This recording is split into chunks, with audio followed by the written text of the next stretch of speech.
Ang mga resibong nakalap ngayong hapon, mga nanamantala di umano sa kamusmusan ng mga batang walang kamuang-muang na resibuhan sa kalip na kalinga at pagmamahal, pangmamaltrato, pang-aabuso at pagpapabaya di umano ang kanilang natanggap sa loob mismo ng tahanan at maging sa paaralan.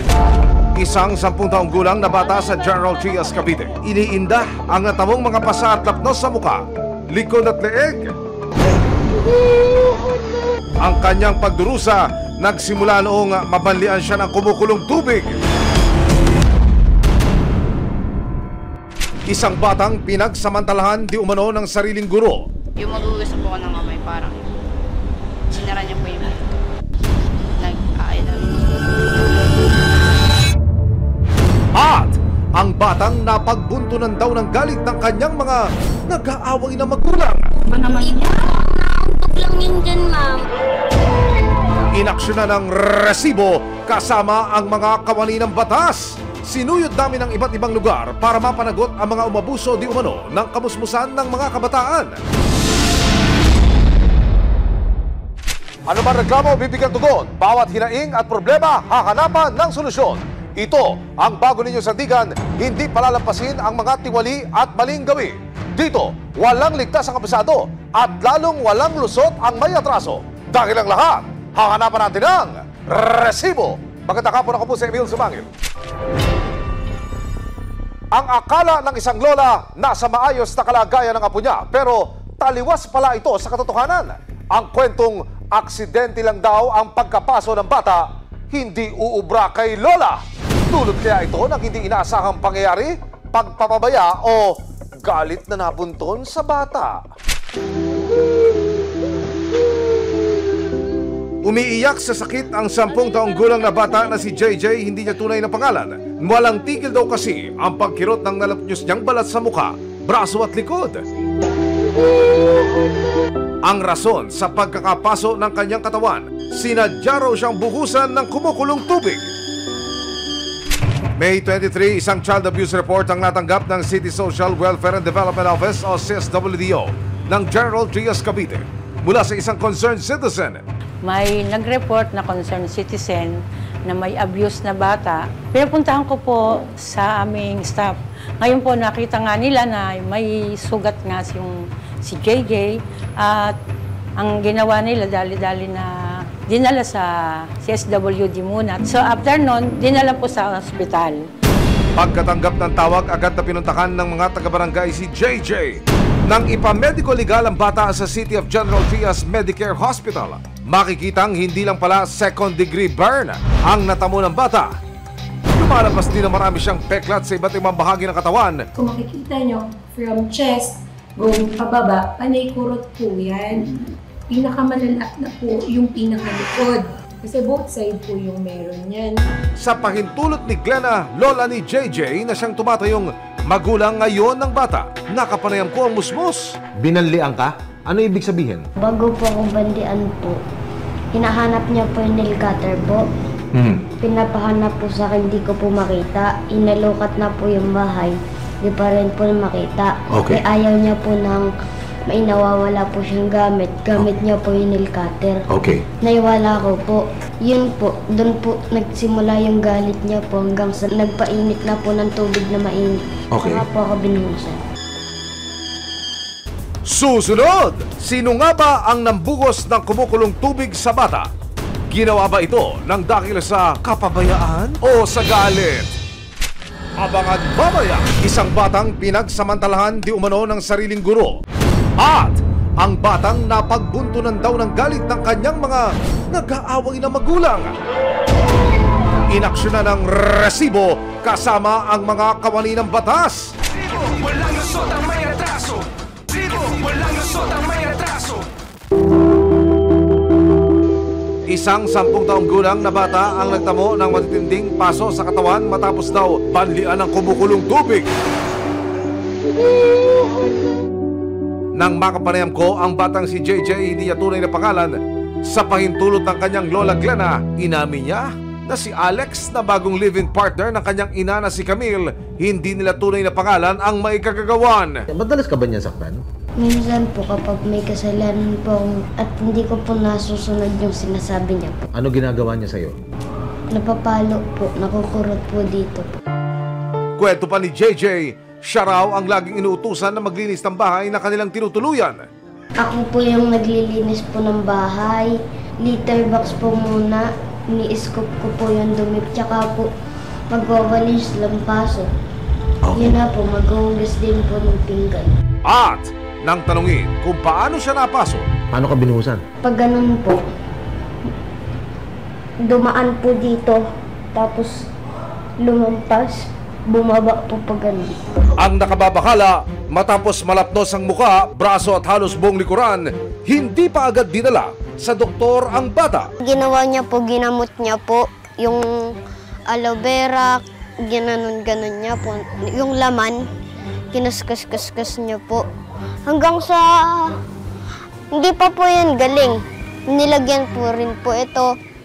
Isang overseas Filipino worker sa Middle East ngayon ang ina ni JJ na si Camille. Pero bago makapag-abroad, kay Glenna, lola ni JJ, pinaalagaan ni Camille si JJ habang nagtatrabaho ito bilang kasambahay. Ako po naging alaga mula 1.5 year hanggang sa 9 years old po. Nag-apply po siya sa DH sa abroad. Pero kalaunan taong 2023 sa live-in partner na raw ipinaubaya ni Camille si JJ. Ihiramin nga daw si JJ at ipapasyal daw at ipamimili. Ihatid na nga daw. Sabi daw nito si JJ ay ayaw na niyang pumunta doon sa aking anak. Hanggang doon lang po, wala po kaming kontak.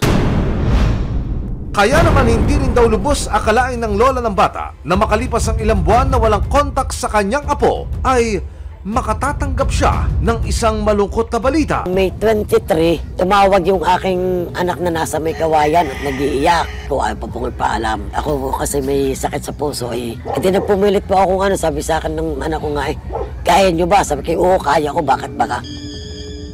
Ay gusto ko makita si JJ nga. Pinakita yung picture na talagang bagong banli na pagampaga ang mukha. Susunod, matapos ang ilang buwan na hindi nakikita ang apo, nadatnan daw ni Glenna si JJ sa kalnos-nunos na kalagayan.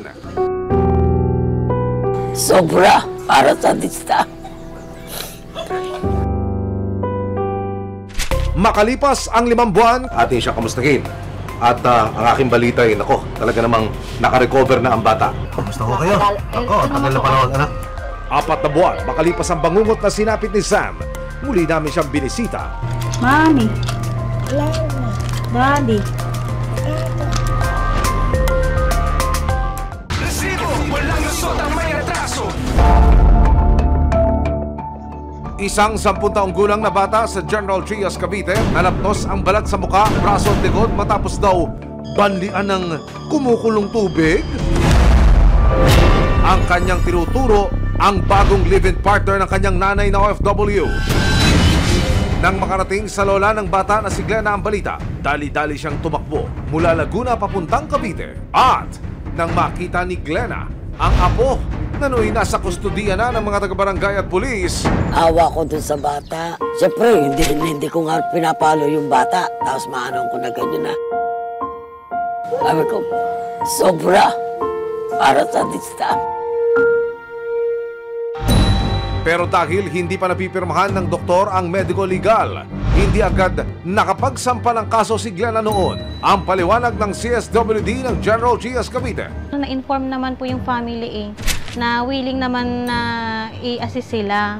So doon lang po kami nagkaroon ng miscommunication sa part na sa pagre-release po ng medical legal. Para magkaroon ng linaw sa totoong nangyari kay JJ, kinausap ng resibo si Alex. Aminado siyang dinidisiplina niya ang bata, pero giit niya, aksidente lang daw ang nangyari kay JJ. Nanonood daw ng cellphone ko. So, ito is hagdanan, nakaharap ako doon. And yung kitchen po is nandito. Hindi ko nakita yung nangyari kasi sigaw lang po yung narinig ko. Yan po yung nangyari. Pero si Glenna hindi tinanggap ang sinasabi ni Alex. Hindi naniniwala na aksidente lang po yun nangyari. Sinadya yung pagkakabuo sa kanya. Gusto niyo ho bang makaharap? Yun yung kabilang poder. Okay lang po mag-usap. Narito naman ako. Sa kauna-unahang pagkakataon, magkakaharap na sina Glenn at Alex para magkaliwanagan na tungkol sa sinapit ni JJ. Kayo ko ba may kinalaman dito sa sinapit ng bata ko? Wala po. Hindi ko magagawa na yun. Hindi ko magagawa Ano yun. nangyari? Hindi ko magagawa yan. Pinrainwash nyo eh. Ano kung mabe-brainwash? Hindi ko nakikita yung anak ko. Yung apo ko. Bakit? Hindi ko nakausap. Ang una... Ano kung mabe-brainwash? Sa kalagitnaan ng kanilang pag-uusap, Nay! Nay! Okay ka lang. nagkalabasan man ng mga hinaing ang magkabilang panig, desidido si Glenna na sampahan ng kaso si Alex. Itutuloy niyo po ba yung reklamo? Yung paghahain ng kaso laban ho dito sa manugang ninyo? Gusto ko. Ano po masasabi niyo? Wala naman po akong magagawa kung itutuloy na yung kaso. Nakipag-ugnayan din ang resibo sa ina ni JJ na si Camille sa pamamagitan ng isang tawag sa telepono. Ano ho ba masasabi niyo unang-una dito ho sa pangyayari na ito? Siyempre po, nag-alala po ako. Pero sinabihan ko naman na po yung asawa ko po na paggamot po yung bata, pero hindi pa po talaga namin siya na ipagamot nung time na yon. Nung una po, sinabihan ko na po sila, huwag kayong masyadong mag-isip ng kung ano-ano kasi hindi naman yan magagawa ng asawa ko. Alam ko talagang aksidente. July 10, formal lang nagsampa si Glenna ng kasong physical abuse. Sa pahintulot ng social workers ng General G.S. Cavite, kay Glenna muna manunuluyan ang bata. Kinabukasan po inuwi na siya sa Laguna. At para na rin daw sa ikapapanatag ng loob ni Glenna, minarapat ng resibo na maipa-check up ulit si JJ sa isang espesyalista para matignan ang kanyang mga sugat. Linis na, wala na po yung mga blister na dapat nakaumbok na gano'n. Wala na po yun. Pero again, for the peklat, hindi na po natin siya mababalik sa normal na itsura. Naghilo man ang mga lapnos at pasa na natamo ni JJ, hindi basta-basta makalilimutan ng bata ang sinapit niya sa loob mismo ng kanyang tahanan. Pangako ng kanyang lola Glenna, poprotektahan niya ang apo at bibigyan ng nararapat na atensyon, aruga at pagmamahal. Mga nananamantala di umano sa kamusmusan ng mga batang walang kamuang-muang na resibuhan sa kalip na kalinga at pagmamahal, pagmamaltrato, pangabuso at pagpapabaya di umano ang kanilang natanggap sa loob ng tahanan at maging sa paaralan. Pebrero nitong taon, lumapit sa resibo ang isang concerned citizen na si Ramel Mutita. Kasama niya si Gretchen, ina ng 11 anyos na bata na si Nathan. Hindi nila mga tunay na pangalan. Sumbong nila, pinagsamantalahan daw si Nathan ng kanyang teacher sa loob mismo ng eskwelahan. Meron pong mga screenshots na talagang meron silang relasyon. Umuwi ang bata ng may sugat sa lips, mga 2 beses. Ilang mga screenshot ng pag-uusap ng guro at ng estudyante ang nagsilbing resibo ni na Gretchen. Yan sa chat po. Yung una po, kala po nakikip-trip lang siya, kaya nakisabay na lang po. Yung big I love you siya, gano'n. Yung parang namimiss niya po ako, gano'n. Yung hug ko, gano'n. Hanggang noong December 2023, hindi raw inaasahan ni Nathan ang ikinilos ng kanyang teacher. Yung magugas po ako ng kamay, parang sinara niya po yung pinto.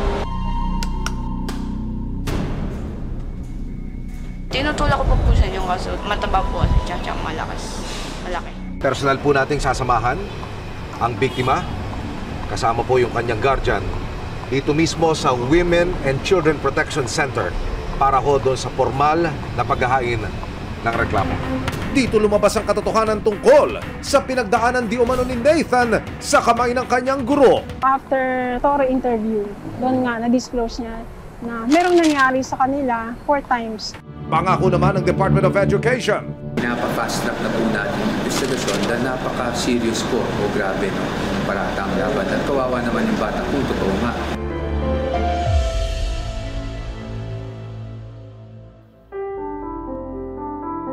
Makalipas ang 5 buwan, mas magaan na ang kalagayan ni Nathan at ang kanyang ina. Atin siya kamustahin. Ang aking balita ay, nako, talaga namang nakarecover na ang bata. Kevin, sumahin po. Karesibo. Kamusta ko kayo? Ako, tagal na panahon, anak. Simula nang inalis daw si Teacher Dindo sa paaralan, mas malaya na raw siyang nakakapag-aral sa eskwelahan nang walang pangamba. Ang balita ko, anak, meron kang mga parangal, mga award. Tungkol saan ba ito? Pwede ba makita ng iyong Tito Emil? Taekwondo. Patingin niya, anak. Naga naman. Oh. Kwento ni Nathan, samot-saring recognitions ang kanyang natanggap sa pagtatapos ng nakaraang school year. Yung naranasan mong hindi ka aya-aya sa kamay ng dati mong guro, ano ang naging papel nun dito sa paglalaro mo ng taekwondo ngayon? Doon ko lang po binubuhos yung galit ko. Tapos doon ko na po, tapos plus pa po yung inspiration ko sa pamilya ko. Kasi gusto ko pong maging proud sila sa akin. Nalaman niyang wala na yung teacher, para naging kampante na siya sa sarili niya. Doon na siya nagkaroon ng liwanag sa mukha niya, doon na nakita yung tuwa niya. Patuloy rin ang kanilang pagdalo sa pagdinig ng kasong sexual abuse laban kay Teacher Dindo. Sakaling mapatunayang nagkasala, 6 na taon hanggang 12 taong pagkakakulong ang parusang pwedeng kaharapin ng akusadong teacher. May trust ako na may nangyayari at mangyayari na katarungan sa anak ko. Kaya yung paglapit ko nga sa resibo ay malaking bagay yun.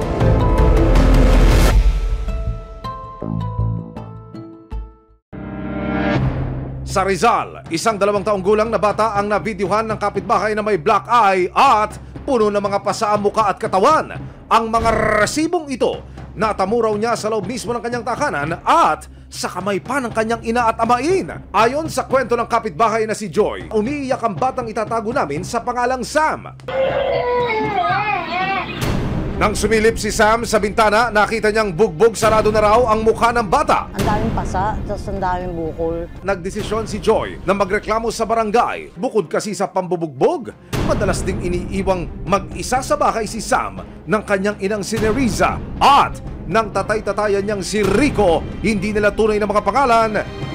Dito na umaksyon ng Barangay Council for the Protection of Children o BCPC ng Barangay San Jose. Ano ba naman Hindi yan? po ang nauntog lang yun dyan, ma'am. Ano ba yan? Pwede ba kayong sumama sa amin, ma'am? Nang tanungin siya tungkol sa mga pasa at iba pang marka sa katawan ng bata, nagawa lang daw niya ang mga ito ng dahil sa gigil. Daming bukol. Ito tingnan mo may kagat Dito, ano po? Kinagat yung sarili niya? Sarili niya ba to? Ha?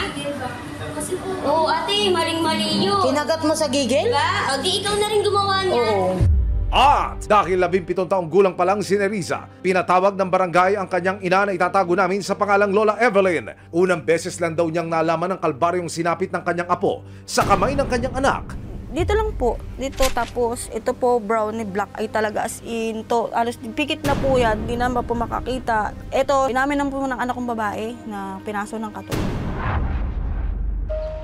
Agad ding naaresto ng Montalban PNP si Rico na siyang stepfather ni Sam. At dahil menor de edad ang nanay ng biktima, imbes na sa presinto, dinala siya sa isang shelter para sa children in conflict with the law.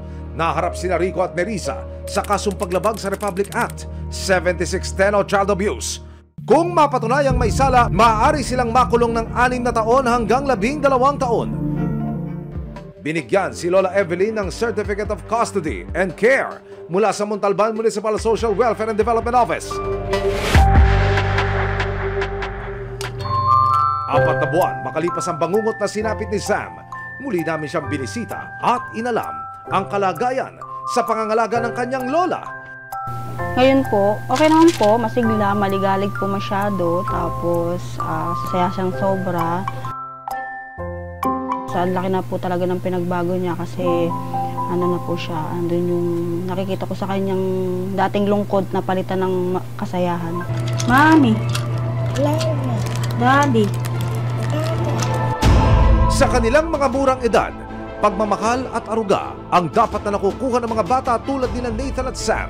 At dahil tila kabaliktaran nito, ang kanilang natanggap sa loob mismo ng sarili nilang tahanan at paaralan, iiral ang batas para panagutin ang sino mang umabuso sa kanilang kamusmusan.